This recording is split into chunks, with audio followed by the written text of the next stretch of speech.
मसीह यीशु के नाम में आप सबको प्रेज़ द लॉर्ड, जय मसीह की। तो खुदा के प्यारे लोगों, आज एक बार फिर से मैं आपसे बात करना चाहता हूं परमेश्वर के वचन को लेकर, जहां पर आपको साफ मिलेगा कि खुदावंद हमारी ज़िंदगी से क्या चाहते हैं और वो किस तरीके से चाहते हैं कि हम परमेश्वर के सामने आएँ, परमेश्वर के नाम को ऊंचा करें। तो मैं आपके सामने एक वचन पढ़ूंगा और पूरा भरोसा रखता हूं कि ये वचन आपसे बात करेगा। ये वचन आपको प्रभु के नाम में, परमेश्वर के ज्ञान में और उसके सामर्थ्य में बढ़ाएगा। तो परमेश्वर का वचन ऐसा कहता है, जो कि आपको मिलेगा लूका की पुस्तक और उसका 12 अध्याय 32 वचन से लेकर 34 तक मैं आपके लिए पढ़ूंगा, या हम इसको देखेंगे। तो आप अपनी बाइबल को समय देखिएगा, ध्यान दीजिएगा अपनी बाइबल में। और यहाँ पर मैं आपके लिए पढ़ रहा हूँ, लिखा है, हे छोटे झुंड मत डर, क्योंकि तुम्हारे पिता को ये भाया है कि तुम्हें राज्य दे। तो खुदा के प्यारे लोगों, आज जो मैं आपसे बात करना चाहता हूँ वो ये है, परमेश्वर का वचन कहता है, हे छोटे झुंड। हम सब जानते हैं, जब हम पुराना नियम पढ़ते हैं और जब हम उसे देखते हैं कि परमेश्वर ने कितने बड़े बड़े काम अपनी प्रजा इज़राइल में किए, तो आपको वहां पर मिलेगा कि खुदा बाप ने अपने लोगों को बहुत तेरे लोगों के लिए आशीर्वाद बनाया, बहुत लोगों के लिए बरकत का कारण बनाया इज़राइली लोगों को। लेकिन एक ऐसा समय भी आया जब इन्हें ये लगने लगा कि हम लोग बहुत कम हैं और जो हमारे विरोध खड़े हैं वो एक बहुत बड़ी सेना है, हमारा उनके सामने बस नहीं चल पाएगा, हम युद्ध नहीं कर पाएंगे।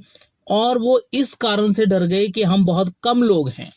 हम देख सकते हैं यहोशापात के समय में यही सब हुआ था कि परमेश्वर इतनी बड़ी सेना के साथ हम कैसे लड़ेंगे। और यहोशापात ने क्या किया, फास्टिंग करवाई, आराधना की, और परमेश्वर ने उनको उस आराधना के द्वारा विजयी किया। तो ऐसे ऐसे बहुत सारे युद्ध हमें मिलेंगे पुराने नियम में, हम देख सकते हैं, जो कि इसलिए इज़राइल का मन खट्टा हुआ, इसलिए ये लोग डर गए, कारण कि ये लोग कम थे। यहाँ पर भी परमेश्वर का वचन कहता है, हे छोटे झुंड मत डर। जी हाँ, छोटे झुंड को कहा गया है मत डर। अब ये छोटा झुंड पुराने नियम की तरह कोई लोगों का झुंड युद्ध के लिए तैयार करने के लिए नहीं है कि युद्ध करना है तुम लोगों को जाकर। ये छोटा झुंड इसलिए नहीं है कि तुम जाकर किसी का कत्ल करो, किसी को मारो और किसी के देश पर कब्जा करो, ये इसलिए नहीं बोला गया। अब ये जो छोटा झुंड है, ये कलीसिया के लिए भी नहीं बोला गया है कि किसकी कलीसिया ज्यादा बड़ी, किसकी छोटी, या फिर हमारी कलीसिया में कितने लोग हैं और तुम्हारी में कितने नहीं। ये छोटा झुंड किसे बोला गया, इसको समझने के लिए ही मैंने आपसे कहा है, आज हम 32 वचन से लेकर 34 वचन तक हम आज देखेंगे कि खुदा का कलाम हमें क्या बताना चाहता है। तो खुदा के प्यारे लोगों, यहाँ पर लिखा है, छोटे झुंड मत डर। उसका कारण क्या है कि तुम्हारे पिता को ये भाया है कि तुम्हें राज्य दे। अब तुम्हारे पिता को, यीशु मसीह का वचन कहता है कि परमेश्वर ने अपने खून को देकर, अपनी जान को देकर, उसने अपने पिता को हम सब का पिता बना दिया, हम सब को ये अधिकार दे दिया कि अब यीशु मसीह पहिलौठा है और हम सब उसके भाई और बहनें हैं। हम सब उसमें होकर, मसीह में होकर, हम खुदावंद को, हम परमेश्वरी यहोवा को अब अपना पिता बोल सकते हैं। तो यहाँ पर परमेश्वर का वचन कहता है, तुम्हारे पिता को ये भाया है कि वो तुम्हें राज्य दे, वो तुम्हें जगह दे, वो तुम्हें स्वर्ग दे, वो तुम्हें हमेशा की जिंदगी दे। यीशु मसीह ने कहा, हमारे पास, मेरे पास रहने की जगह है, अगर ना होती तो मैं तुमसे कह देता। यीशु मसीह ने कहा, मैं जाता हूं और तुम्हारे लिए घर तैयार करता हूं। सारी महिमा परमेश्वर को। प्रभु ने कहा, अगर ना होती मेरे पास जगह तो मैं बोल देता। वो हमारे लिए जगह तैयार करने के लिए गया है। वो कहता है, पिता को ये अच्छा लगा कि वो तुम्हें राज्य दे। अब सोचने वाली बात यह है कि आपको इस पर ध्यान देना है कि जब यीशु मसीह इस बात को बोलते हैं कि पिता को ये भाया है, पिता को यह अच्छा लगा है, पिता ये चाहते हैं कि वो आपको राज्य दे। तो अब जानना ये है कि कौन से लोगों को ये भाया है पिता को, कौन से लोगों के लिए पिता को भाया है कि मैंने राज्य दूंगा, वो कौन से लोग हैं। अब इससे अगले वचन में ऐसा लिखा है, पढ़ेंगे, अपनी संपत्ति बेचकर दान कर दो। देखिए, पिता को भा तो गया कि मैं इन्हें राज्य दूं, मैं इन्हें अपने घर में बुलाऊं, लेकिन ये कौन से लोगों के लिए लिखा है? जिन्होंने अपनी संपत्ति बेचकर दान कर दी हो, और अपने लिए ऐसे बटुए बनाओ जो पुराने नहीं होते, अर्थात स्वर्ग पर ऐसा धन इकट्ठा करो जो घटता नहीं और जिसके निकट चोर नहीं जाता और कीड़ा नहीं बिगाड़ता। 34 में लिखा है, क्योंकि जहां तुम्हारा धन है वहां तुम्हारा मन भी लगा रहेगा। क्योंकि जहां तुम्हारा धन है वहां तुम्हारा मन भी लगा रहेगा। जहां तुम्हारा धन है वहां तुम्हारा मन भी लगा रहेगा। अब ध्यान से सुनिए और समझिए। परमेश्वर का वचन कहता है, हे छोटे झुंड मत डर। उसका कारण ये है कि पिता को तुम लोग भाई हो। उसको छोटा झुंड भाया है। और किस लिए भाया है? कि वो तुम्हें हमेशा की जिंदगी दे, वो तुम्हें अपने घर में बुलाए, अपने घर में रखे, स्वर्ग राज्य में वो तुम्हें प्रवेश करवाए। लेकिन उसके लिए परमेश्वर ने इससे अगली आयत में समझाया कि पिता को कौन से लोग भाए। लिखा है, जो अपनी संपत्ति बेचकर दान कर दे। अब सोचने वाली बात यह है कि ऐसे तो आपको दूर दूर तक नहीं मिलेंगे, दूर दूर तक ढूंढने से भी वो आपको नजर नहीं आएंगे। तो ये कौन से लोग हैं? ये वो लोग हैं जिन्होंने अपने बटुए से ज्यादा भरोसा खुदा के वायदों पर रखा है। ये वो लोग हैं जिन्होंने अपने धन दौलत से ज्यादा प्यार अपने ईश्वर को किया है। ये वो लोग हैं जिन्होंने अपनी दौलत से, अपने आत्मा प्राण देह से सच्चा प्रेम खुदा को करके दिखाया है मसीह के लिए। जैसे पतरस कहता है, प्रभु हम तो सब कुछ छोड़कर आपके पीछे हो लिए हैं, हमें क्या मिलेगा? यीशु ने कहा, यहाँ पर आनंद तुम्हारे लिए है और आसमान में हमेशा की जिंदगी तुम्हारे लिए है। तो यहाँ पर आनंद कैसे था? कौन सा आनंद था?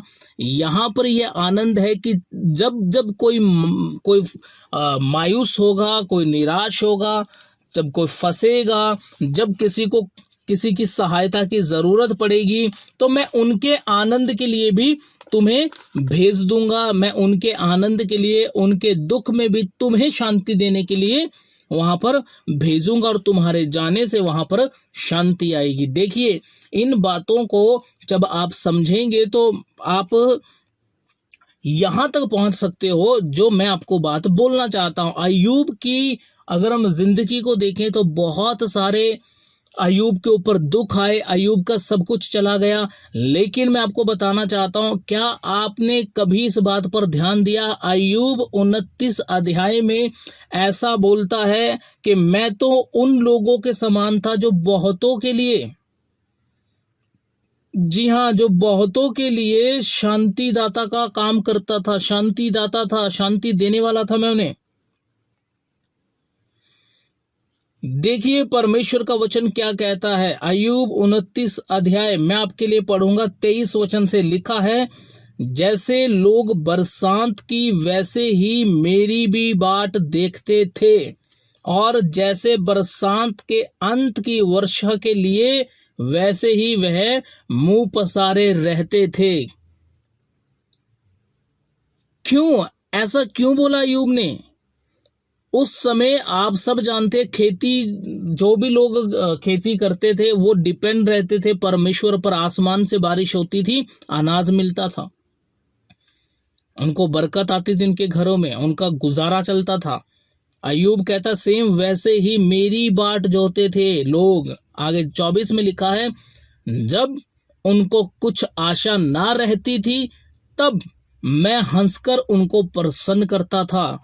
जब वो निराश हो जाते थे, जब उनका मन उदास होता था, उन्हें कुछ अच्छा नहीं लगता था, तो खुदा का बंदा कहता है तो मैं उन्हें खुश करता था, और कोई मेरे मुंह को बिगाड़ ना सकता था। अगर मैंने कोई बात बोल दी तो लोग उस पर ईमान करते थे, ईमान रखते थे, ईमान लेकर आते थे और उसे उस पर विश्वास करके उसे आनंद में लेते थे और कोई मेरी बात को टाल नहीं सकता था। 25 में लिखा है, मैं उनका मार्ग चुन लेता और उनमें मुख्य ठहर कर बैठा रहता था, और जैसा सेना में राजा या विलाप करने वालों के बीच शांति दाता वैसे ही मैं रहता था।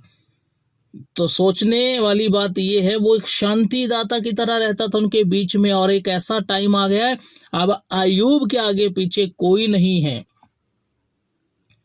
अय्यूब के आगे पीछे कोई नहीं है जो अय्यूब को शांति दे। और जो 3 भाई आए हैं वो भी अय्यूब को समझ नहीं पा रहे हैं। तो अब कोई नहीं है जो अय्यूब को समझे, अब कोई नहीं है जो उसके साथ चले, अब कोई नहीं है जो अय्यूब को शांति दे, उसे हौसला दे, जो उसके लिए वर्षा का काम करे, जो उसकी जिंदगी की बंजर जमीन को हरी भरी करे। कोई नहीं है उसके पास ऐसा। तो खुदा के लोगों, मैं आपसे जो बोलना चाहता हूं वो ये है, बाइबल में जब लिखा है हे छोटे झुंड मत डर, तो ये छोटे झुंड का मतलब ये नहीं है कि एक छोटी कलीसिया है या एक छोटा इजराइल है या एक छोटी मसीहत है। नहीं, छोटे झुंड का मतलब है वो चाहे कहीं का भी हो, कैसा भी हो, किसी जाति धर्म जो भी है, परमेश्वर ने मनुष्य को बनाया, हम सब जानते हैं। ध्यान से सुनिएगा, परमेश्वर इन बातों को नहीं देखते कौन किस जाति या कौन किस मजहब का है। परमेश्वर देखते हैं कि ये छोटा झुंड है कि नहीं। छोटे झुंड का मतलब है, प्रभु यीशु मसीह ने कहा 2 रास्ते हैं, एक सकरा रास्ता है और दूसरा चौड़ा रास्ता है। बहुत तेरे हैं जो चौड़े रास्ते पर जाएंगे और कम हैं जो उस रास्ते पर जाएंगे जो जीवन को पहुंचाता है, वो रास्ता सकरा है।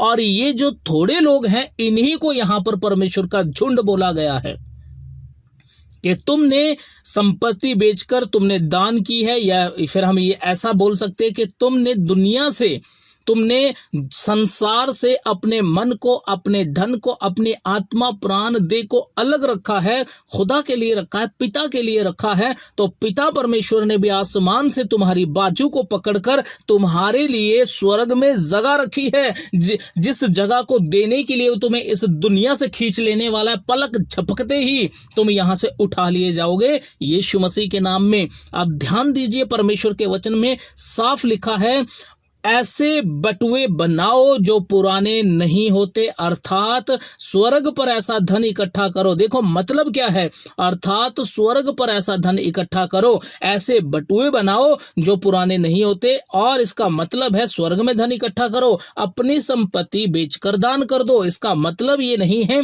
कि तुम अपने घर परिवार सब बेच दो, तुम यीशु को छोड़कर मत जाओ। ये सब सुनकर इसको समझो, जो चीजें आपके मन में लालच लेकर आती हैं, जो चीजें आपको खुदा से जुदा अलग करती हैं, वो सब बातें जिनको मनुष्य अपने घमंड को अपने अंदर जाहिर करने के लिए और अपने अंदर दिखाने के लिए जो वो लेकर बैठा रहता है, मेरे पास इतना कुछ है, मेरे पास ये है, मेरे पास वो है। प्रभु का वचन कहता है उस संपत्ति को, उन चीजों को दान कर दो। वो तुम्हारे अंदर नहीं रहना चाहिए, उनको निकालो। जिसने तुम्हारे अंदर डाली है उन्हें वापस करो। तुम्हें सिर्फ एक काम करना है, तुम्हें अपने अंदर से कचरा निकालना है परमेश्वर के वचन के अनुसार, जो पुराने नहीं होते। अर्थात स्वर्ग पर ऐसा धन इकट्ठा करो जो घटता नहीं।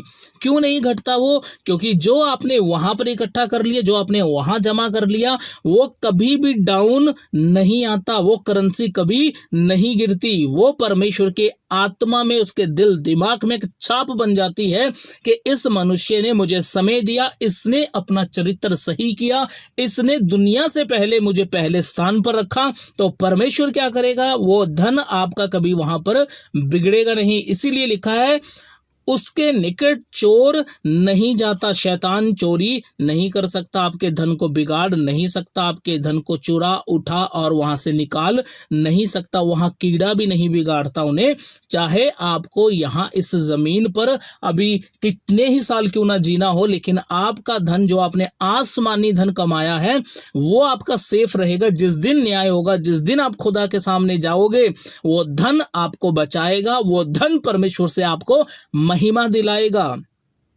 मैं आपको फिर से बताना चाहता हूं, दुनिया का धन बहुत सारे काम आता है, दुनिया का धन आपकी जिंदगी की जरूरतों को पूरा करता है, लेकिन मेरे भाइयों, मेरी बहनों, खुदा के प्रिय लोगों, क्या आपने सोचा है कि आत्मिक धन कितना है आपके पास जो कि आपके जीवन की जरूरतों को पूरा नहीं कर रहा है, जो कि आपकी मैं ये बोलूंगा कि आपके स्टैंडर्ड वाली लाइफ को वो आपको नहीं दे रहा है, लेकिन वो आपको हमेशा की जिंदगी दे सकता है। जिस जिंदगी के लिए धन मनुष्य इकट्ठा करता है, वो जिंदगी 120 साल की परमेश्वर ने दी है, उससे बहुत पहले ही आज मनुष्य छोड़कर चला जाता है।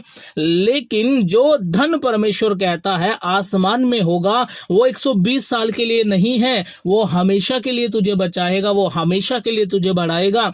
और इसीलिए परमेश्वर ने कहा, हे छोटे झुंड, क्योंकि प्रभु जानता है कि ये बहुत कम लोग होंगे जो अपनी संपत्ति से पहले परमेश्वर की ओर खींचेंगे, जो अपने बैंक बैलेंस से पहले, अपने अकाउंट से पहले, अपने बटुए से पहले, अपनी जेब से पहले परमेश्वर की ओर खींचेंगे। ये बहुत कम लोग होंगे जो स्वर्ग जाने के लिए धन इकट्ठा करेंगे। ये बहुत कम लोग होंगे कि जब इनका धन, जो संसारिक धन, अगर ये घटेगा तब भी इनके अंदर एक घमंड रहेगा कि नहीं, मैंने आसमान में बहुत धन इकट्ठा किया, उसे कोई बिगाड़ नहीं सकता, उसे कोई चोरी नहीं कर सकता, उसे कोई कीड़ा खा नहीं सकता। और 34 वचन में ऐसा लिखा, क्योंकि जहां तुम्हारा धन है वहां तुम्हारा मन भी लगा रहेगा। ये बहुत खतरनाक वचन है, मैं आपको फिर से बोल रहा हूं, क्योंकि जहां तुम्हारा धन है वहां तुम्हारा मन भी लगा रहेगा। ये इस एक वचन से आप अपने आप को जांच सकते हैं। प्रभु का वचन कहता है, अगर तुमने अपने आप को नहीं जांचा तो हम लोग जांच में निकम्मे ठहरे हैं। प्रभु का वचन ऐसा कहता है। और यहां पर मैं आपको कुछ बताना चाहता हूं, प्रभु का कलाम कहता है, क्योंकि जहां तुम्हारा धन है। अब सोचने वाली बात यह है कि मैं सबसे बात करना चाहता हूं, जो कोई भी इस वचन को सुन रहा है, लिखा है जहां तुम्हारा धन है वहां तुम्हारा मन भी लगा रहेगा। क्या आपने अब तक स्वर्ग में कोई धन इकट्ठा किया? क्या आपके पास कुछ ऐसे कार्य हैं जिन्हें आप घमंड से बोल सकते हो कि परमेश्वर, ये कार्य मैंने तेरे लिए किया था, प्रभु ये काम मैंने बहुत रिस्क लेकर तेरे लिए किया था। जैसे पतरस ने कहा, प्रभु हमने तो घर परिवार, भाई बहन, जमीन, बिजनेस, ये जाल, मछली, सब, ये नाव, सब कुछ छोड़ दिया और हम तेरे पीछे हो लिए। क्या कभी खुदा के लिए आपने रिस्क लिया? हम बड़े बड़े रिस्क लेते हैं लाइफ में, एक कदम और बढ़ाने के लिए, लाइफ में थोड़ा और ऊंचा उठने के लिए। हमें पता होता है यहाँ नुकसान हो सकता है, हमें पता होता है कि यहाँ पर शायद ही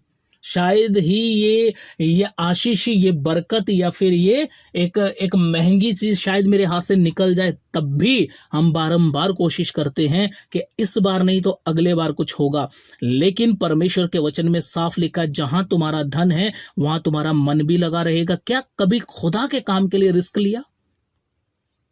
वहां तुम्हारा मन लगा रहेगा। क्या कभी खुदा के काम के लिए मन लगाया? क्या कभी खुदा के लिए आपने कभी रिस्क लिया कि प्रभु मेरा मन तो तुझ में लगा हुआ, मैं यहां भी रिस्क लूंगा, मैं यहां भी परमेश्वर। मैं नहीं कहता कि आप अपना सब कुछ बेच दो, संपत्ति बेच दो, आप ये करो वो करो, नहीं, लेकिन आपको इस वचन की जड़ को पकड़ना है जो मैं आप लोगों से शेयर करना चाहता हूं। जहां तुम्हारा धन है वहां तुम्हारा मन लगा रहेगा। तो तुमने अपना धन अब तक किसे समझा है?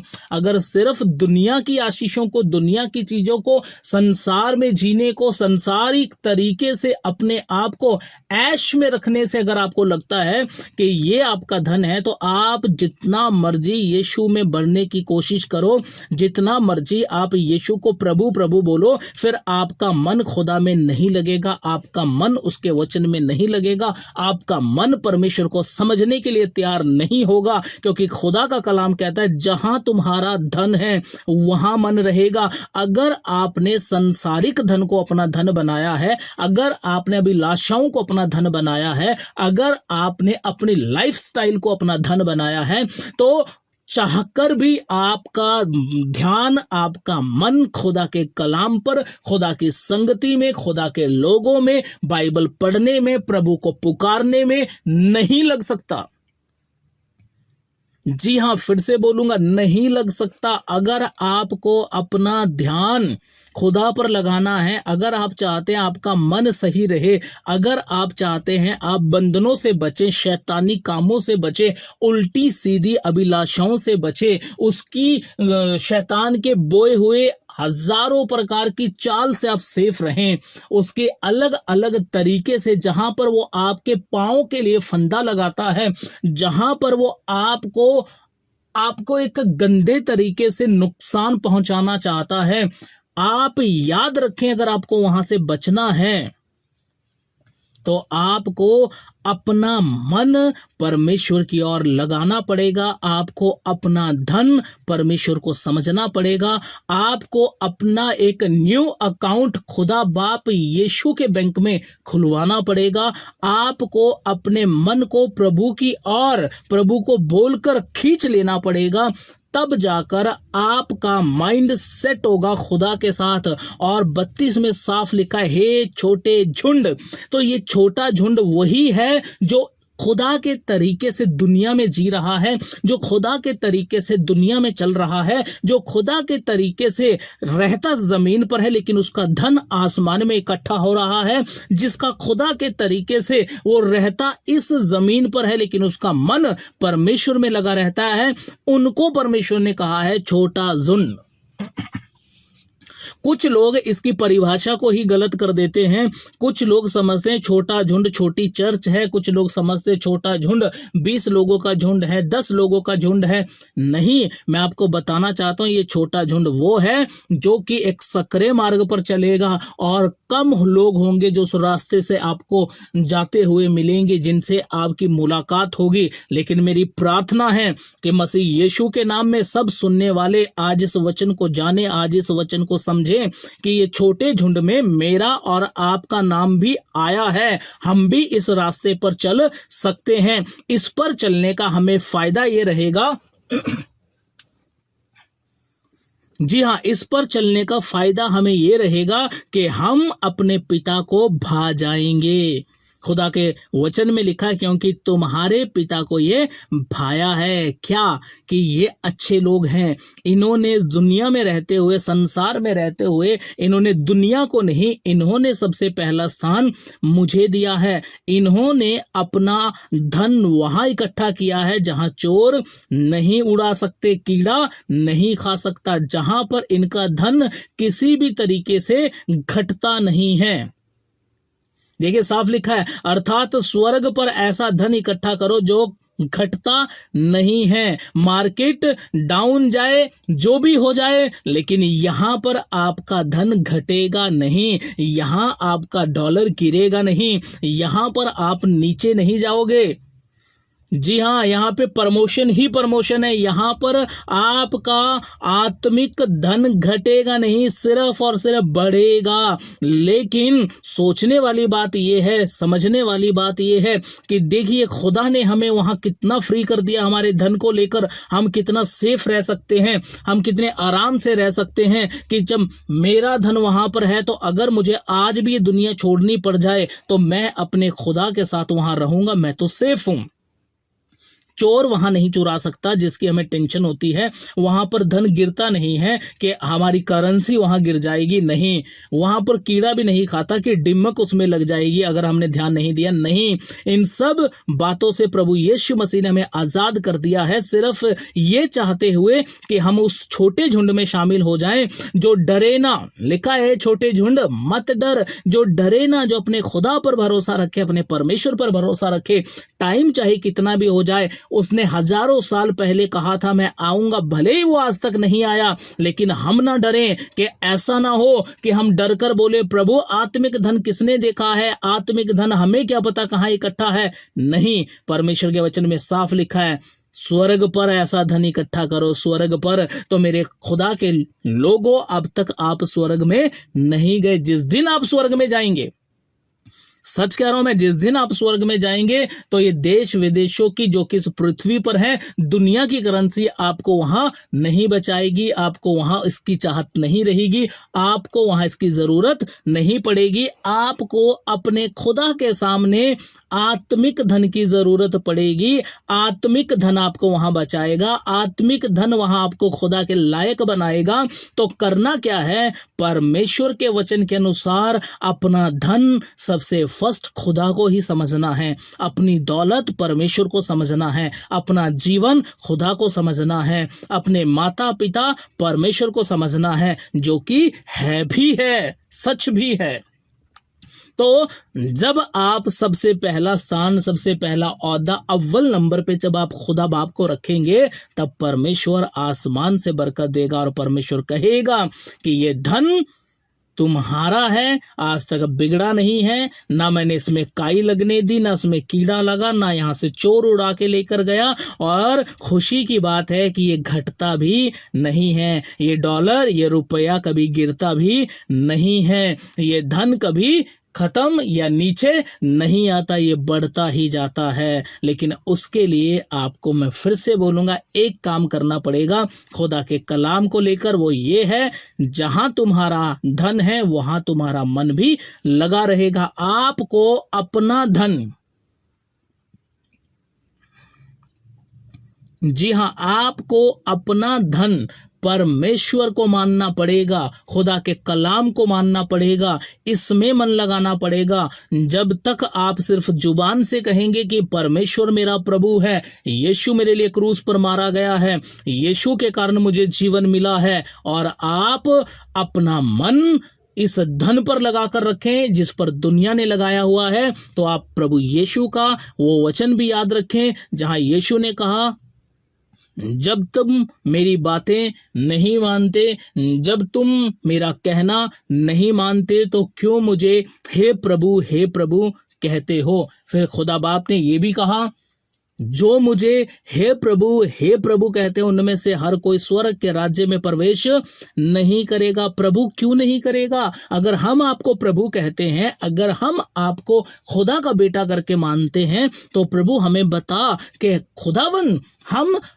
स्वर्ग के राज्य में क्यों प्रवेश नहीं करेंगे। यहां पर लिखा है, क्योंकि तुमने, जहां तुम्हारा धन वहां तुमने अपना मन लगाकर रखा, और तुमने सिर्फ जुबान से मुझे प्रभु कहा, लेकिन तुमने अपना धन तो दुनिया में इकट्ठा किया, तुमने अपना धन तो अभिलाषाओं में इकट्ठा कर रखा था, तुमने अपना धन तो अपने तरीके से जीवन जीने में इकट्ठा किया, तो तुम्हारा मन भी कभी मुझ में नहीं लगा। तुम सिर्फ मेरे लिए जुबान हिलाते थे, तुम सिर्फ मेरी गवाही देना जानते थे, तुम गीत गाना जानते, तुम प्रचार करना जानते थे, लेकिन तुम्हारा मन मुझसे दूर था। और प्रभु के वचन के अनुसार खुदा हमारे मन को चाहता है कि हमारा मन खुदा में लगा रहे, और हम उस छोटे झुंड में शामिल हो जाएं जिसको बड़ी से बड़ी मुसीबत का कोई डर नहीं होता, क्योंकि खुदा ने कहा मत डर, क्योंकि मैं तेरे साथ हूं।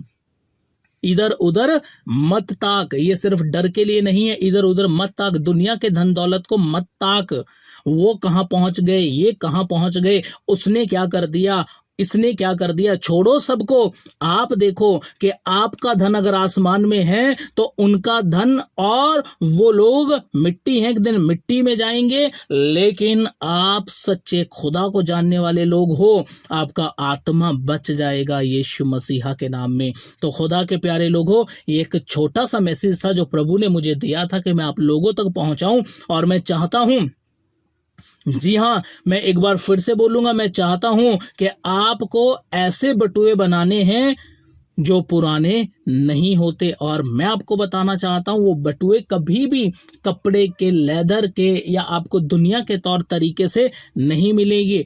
मेरा कहना ये है कि वो बटुआ आपके मन के अंदर है। जी हाँ, वो बटुए आपके देह के अंदर हैं, आपके प्रत्येक अंग, जो जैसे कि आपका दिल, आपका दिमाग, जैसे कि मैं विश्वास करता हूं प्रभु के कलाम में लिखा है, इस वचन को इतना पढ़, इतना खा कि ये तेरी नसों में समा जाए। मैं विश्वास करता हूं वो बटुए हमारी नसें हैं। बाइबल कहती है तुम्हारी हड्डियां परमेश्वर में मगन रहें। मैं विश्वास करता हूं वो बटुए हमारी हड्डियां हैं, हमारी हड्डियों में परमेश्वर के आनंद को, जी हाँ, परमेश्वर के आनंद को जगह मिले, हमारी हड्डियों में परमेश्वर का सामर्थ्य रहे, हमारी नसों में खुदा का कलाम रहे, और हमारे लहू में उसके खून का दौरा रहे। फिर से बोलना चाहता हूं, जहां तुम्हारा धन है वहां तुम्हारा मन भी लगा रहेगा। अगर आपने अपने परमेश्वर को अपनी देह में जगह दी तो याद रखें, मेरा परमेश्वर आपकी देह में रहकर, जी हाँ, आपकी देह को, जो कि खुदा का मंदिर है, आपकी देह के एक एक अंग को वो आत्मिक धन बना देगा। वो आत्मिक धन के लिए आपकी बॉडी को इस्तेमाल करेगा। और जब आपकी नसों में, आपकी हड्डियों में, आपके लहू में, आप सोचिए, आपके दिल में, आपके दिमाग में, हर जगह पर जब आत्मिक धन रहेगा, प्रभु के साथ एक रिश्ता रहेगा, प्रभु को पहले स्थान पर रखना रहेगा, तो ये तो ऑटोमेटिक ही हो जाएगा कि आपका मन भी खुदा में ही लगा रहेगा। लेकिन फिर से बोलना चाहता हूं, बहुत कम लोग होंगे ऐसे जो आज के इस वचन को सुनकर ऐसा करेंगे। लेकिन मैं चाहता हूं कि बहुत तेरे लोगों पर परमेश्वर का सामर्थ्य है और बहुत सारे करना चाहें, और मेरा खुदा उन अपनी आत्मा के द्वारा करवाएगा। लिखा है, हे छोटे झुंड। अब मैं फिर से बोलना चाहता हूं, प्रभु आपको देखना चाहता है कि आप सक्रिय मार्ग पर चलें। जो आपके दिल दिमाग में आए वो आप कर रहे हैं, उससे हटाकर, उसे छोड़कर आप अपने खुदावंद के पास आ जाएं। तो परमेश्वर के प्यारे लोगों, एक बार फिर से मैं आपसे बोलना चाहता हूं, ध्यान से सुनिए और समझिए। अपनी देह को, अपने मन, दिल, दिमाग को दुनिया की अभिलाषाओं से 1000 गुना अच्छा है अपने मन को खुदा में लगाओ। लेकिन ये तब लगेगा जब 34 वचन के अनुसार आपका धन परमेश्वर हो जाएगा, तब आपका मन भी उसमें लगा रहेगा। अगर आपका मन, जी हाँ, अगर आपका मन खुदा में अब तक नहीं लगता, आपने अपना धन परमेश्वर को नहीं माना है। अब तक आपने अपना धन दुनिया को, रिश्तेदारों को, पड़ोस को, करेंसी को, कपड़े को, गाड़ी को, बंगले को, अच्छी पर्सनैलिटी को मान रखा है। और यही कारण है कि मनुष्य पूरी जिंदगी इन्हीं चक्रों में रहता है। और जिसने उसके अंदर श्वास उड़ेला, जिसने उसके अंदर आत्मा डाला, जिसने मनुष्य को मिट्टी से रचा, उसके सामने जाकर उसके लिए, उसको देने के लिए हमारे पास फिर कुछ नहीं होता। तो इस गलतफहमी से, इस धोखे की जिंदगी से, इस शैतानी जिंदगी से बाहर आओ, जो आपको अभिलाषाओं में, जो आपको अपने तरीके से चलने के लिए मजबूर करती है। ये जिंदगी खुदा की ओर से नहीं है। प्रभु की ओर से जो जिंदगी है, प्रभु की ओर से जो जीवन है, वो मिलनसार है, वो घमंड का नहीं है, वो दुनिया के तौर तरीके का नहीं है, वो अपने खुदा के साथ जीवन जीने की जिंदगी है। वो एक नया जीवन है। जो कोई मसीह में है वो नई सृष्टि है। मार्ग, सत्य और जीवन मसीह यीशु है। और मुर्दों का जी उठना भी मसीह यीशु है, बपतिस्मे के बाद पानी से बाहर आना भी यीशु मसीह है, और हर एक शराब को तोड़ने के बाद मनुष्य को नया बना देना भी यीशु मसीह है। ऐसी जिंदगी में प्रवेश करो कि खुदावंद बोले, जहां तुम्हारा धन वहां तुम्हारा मन भी लगा रहेगा। अब इस वचन को प्रभु मेरे और आपके लिए इस तरीके से बोले, मैं तुम्हारा धन और मुझ में तुम्हारा मन भी लगा हुआ है। खुदावंद आसमान से हमसे बात करे, परमेश्वर ऐसी हमारी गवाही दे जैसे हजारों साल पहले प्रभु यीशु के विषय में बोला, ये मेरा प्रिय पुत्र है, इससे मैं प्रसन्न हूं। हम भी कुछ ऐसा करें, खुदा की आवाज आए, खुदा का कलाम पूरा हो जाए, खुदा का वचन हमारी जिंदगी में पूरा हो जाए और परमेश्वर कहे कि इनका धन मैं हूं। जी हाँ, इनका रुपया मैं हूं, इनकी शांति मैं हूं, इनका पिता मैं हूं और इनका मन भी मुझ में ही लगा रहेगा। हे छोटे झुंड, ये राज्य, मेरा घर, मेरी दौलत, ये आसमान, ये सब कुछ मैं तुझे देता हूं क्योंकि मुझे तू भाया है और हमारा जीवन बच जाएगा यीशु मसीह के नाम में। तो हर कोई इस वचन को फॉलो नहीं कर सकता, इसीलिए 32 वचन को जब आप पढ़ेंगे तो वहां छोटे झुंड की बात हुई है कि एक बड़ा झुंड इसे नहीं कर सकता। लेकिन हमारी प्रार्थना है कि लोग परमेश्वर के वचन के अनुसार ही खुदा को समझें, परमेश्वर में बढ़ते जाएं और परमेश्वर से अंतिम समय में घर पाएं, आदर पाएं, हमेशा की जिंदगी पाएं। तो खुदा इस वचन से आप सबको बरकत दे। छोटे झुंड में चलिए, छोटे झुंड में मिक्स हो जाइए और मैं विश्वास करता हूं हमारा चरवाहा आगे आगे चल रहा है। हम छोटे झुंड में शामिल होके चरवाहे के पीछे पीछे चलेंगे और चरवाहे के घर तक पहुंच जाएंगे। खुदा आप सबको बरकत दे। आइए एक प्रार्थना करें। हमारे महान और जीवित परमेश्वर, मैं इसी समय यीशु मसीह के नाम से ये प्रार्थना करता हूं। प्रभु जी, मैं जानता हूं कि आपके वचन में जो लिखा है कि छोटे झुंड, आपको छोटा झुंड पसंद आया है, क्योंकि परमेश्वर जो अपने आप को छोटा करेगा वो बड़ा किया जाएगा। क्योंकि खुदा बाप, बहुत कम लोग होंगे जो आपकी बात को मानकर वैसा ही जीवन जिएंगे जैसा आप चाहते हैं। लेकिन आज मेरी ये प्रार्थना है कि इस छोटे झुंड में बहुत तेरी आत्माएं शामिल हो जाएं। बहुत तेरे लोग गुनाह से, शराब से, शैतान से, बंधन से खिंचकर मसीह यीशु के नाम में खुदावंद वो तेरे स्वर्गीय धन की ओर बढ़ना शुरू कर दें। बंधन टूट जाएं, दुष्ट की युक्तियां जल जाएं, शैतान हार जाए, अंधेरे की ताकतें नाश की जाएं और मेरे मालिक तेरा नाम ऊंचा किया जाए। हर एक जीवन पर इसी समय आपका सामर्थ और आपका अभिषेक आ जाए। यस प्रभु, इसी समय आपका अभिषेक और आपका सामर्थ आ जाए यीशुआ के नाम से। रबा खन्ना बाउड शिखान्ना बाउड रबा। प्रभु आजाद हो जाएं आपके बेटे, आपकी बेटियां आजाद हो जाएं परमेश्वर, या आपके साथ चलने के लिए, यस आपके साथ चलने के लिए प्रभु, या आपके प्रेम में बढ़ते जाएं, आपके अभिषेक में बढ़ते जाएं, आपकी सामर्थ में बढ़ते जाएं और सब बातों में आपको आदर और महिमा मिले, हमें हमेशा की जिंदगी मिले। धन्यवाद करता हूं प्रभु, हर एक अंधेरे की ताकत, शैतान की युक्ति, गंदे बुरे विचार, ख्यालों से अपने लोगों को बचाकर रख, सेफ रख, अपने खून में ढाप, अपने अभिषेक में रख। धन्यवाद करते हैं प्रभु, आपने हमारी इस दुआ को सुना और बरकत दी। प्रार्थना मसीह यीशु के नाम में मांगते हैं। आप सबको मसीह यीशु के नाम में प्रेज द लॉर्ड, जय मसीह की। आमीन।